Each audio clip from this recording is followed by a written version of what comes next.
नागपुरात एका ट्रक चालकाला काही तरुणांनी बेदम मारहाण केलेली आहे। 26 तारखेला रात्री घडलेल्या घटनेचा व्हिडिओ आता व्हायरल झालाय।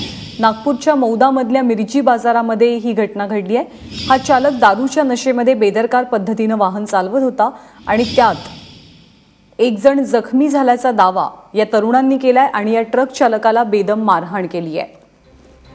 हा व्हिडिओ सध्या व्हायरल होतो आहे। रजत वशिष्ठ आपले प्रतिनिधी आपल्यासोबत आहेत। रजत, काय नेमकी माहिती आहे घटनेबद्दलची? ज्ञानदा, 26 डिसेंबरच्या रात्री हा प्रकार मौदामधील जो मिरची बाजार आहे त्या परिसरात झाला आहे। हा जो ट्रक चालक आहे ज्याचं नाव राकेश कुमार सांगितलं जात आहे, हा मूळचा पंजाबचा आहे आणि तो नागपूर जिल्ह्यामध्ये मिरचीची खरेदी करण्यासाठी त्याच्या कंपनीच्या वतीने आलेला होता। मात्र ट्रक चालवताना त्याचा धक्का काही युवकांना लागला आणि त्याच्यानंतर या युवकांनी कारमध्ये त्या ट्रक चालकाचा पाठलाग केला आणि मिरची बाजारमध्ये गाठून त्याला रात्रीच्या अंधारात एका लोखंडी खांबावर बांधलं आणि त्याच्यानंतर कायदा हातात घेत अत्यंत बेदम पद्धतीने त्याला मारहाण केली।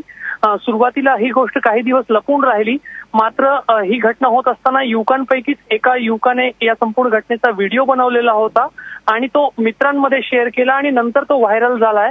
आता पोलिसांपर्यंत हा व्हिडिओ पोहोचल्यामुळे पोलिसांनी कारवाईला सुरुवात केलेली आहे आणि या युवकांचा शोध घेतला जात आहे। ज्ञानदा, रजत, धन्यवाद या माहितीबद्दल।